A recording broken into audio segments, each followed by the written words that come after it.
안녕하십니까, 알림이 황희두입니다. 오늘 윤석열 지지율 35.9%, 민주당 50%, 국힘 33.9% 여론조사가 나왔습니다. 민주당 지지율이 50%를 돌파하며 역대 최고치라는 보도까지 나오고 있는데요. 바로 RN서치 결과입니다. 지난달 30일부터 지난 1일까지 이러한 여론조사를 실시했다는 건데, 이건 한국갤럽이 발표한 지난번 결과와는 전혀 다른 소식입니다. 그때는 민주당이 27%를 기록했다며, 다들 기억하시겠지만 단식에도 지지율이 27%다, 되레 역풍을 불렀다, 단식하자마자 지지율 추락했다, 아주 별소리들을 다 쏟아냈습니다. 지겹도록 기사를 봤던 기억이 나는데요. 정작 민주당 지지율 50%, 역대 최고치를 찍은 건 왜 이렇게 보도가 안 되나 싶습니다. 이런 문제 제기하는 것도 제가 진영주의자라 그런 겁니까? 아무튼 이재명 대표는 오염 처리수로 창씨 개명한 것도 강하게 비판하고 나섰는데요. 오염수를 오염수로 부르지도 못하게 창씨 개명하는 해괴한 언사라고 정부를 비판했습니다. 국민의힘은 말할 것도 없고요. 그래서 국회 다수당인 민주당만이라도 국민 안전을 지키는데 최선을 다하겠다고 주장한 거죠. 국제사회가 나서서 일본의 명백한 국제법 위반을 바로 잡아야 된다고 요구하기도 했는데요. 우편과 이메일 등으로 친서를 발송할 예정이라고 합니다. 유엔 인권이사회, 국제원자력기구 등 국제기구에 의원단도 파견할 계획이라 하고요. 그래서 런던협약 가입 87개국 친서 발송할 거란 소식이 전해지고 있습니다. 민주당에선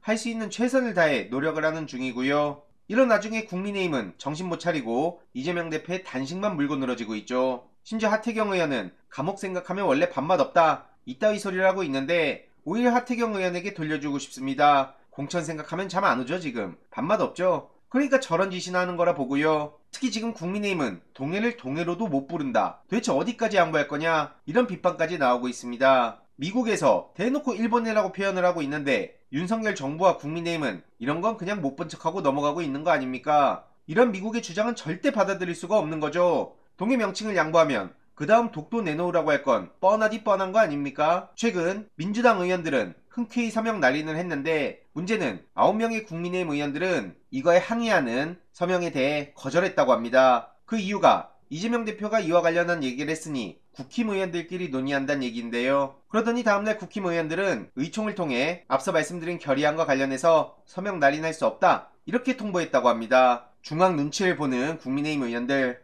이렇게 민주당 의원들이 적극적으로 규탄 결의하는 것과 너무나 대비되는 모습이고요. 결국 무슨 홍길동도 아니고 동해를 동해라고도 얘기 못하냐, 그런 인간들이 어떻게 주민의 대표냐, 특히 독도 영유권도 걱정을 할 수밖에 없는데, 과연 현 윤석열 정부가 저따위 행동을 하면서 독도를 지킬 수 있을지도 미지수란 지적이 나오고 있습니다. 해당 소식을 접한 시민들도 실시간으로 비판의 목소리를 이어가고 있는데요. 참고로 이준석 전 대표는 윤핵관만 보면 열받는다, 그러면서 대구 지역 국힘 의원들을 겨냥해서 비판의 목소리를 내고 있습니다. 한마디로 윤핵관을 보면 열받아서 보수 확장보다는 정리를 해야겠다는 생각이 든다며 윤핵관을 공개 저격하고 나섰고요. 대통령한테 누가 망토 안 입었다, 이렇게 말해줘야 된다, 한마디로 벌거벗은 임금님에 빗대서 윤석열 대통령과 주변인들을 비판하기도 했습니다. 이러면 이럴수록 내분이 더 커질 수밖에 없는데요. 이와 관련한 소식도 계속 전해드리도록 하겠습니다. 이번 내용도 유익했다면 구독, 좋아요, 알림 설정, 멤버십 가입 정말 큰 힘이 된다는 점 말씀드리고 싶습니다. 주위에 널리 공유 부탁드립니다.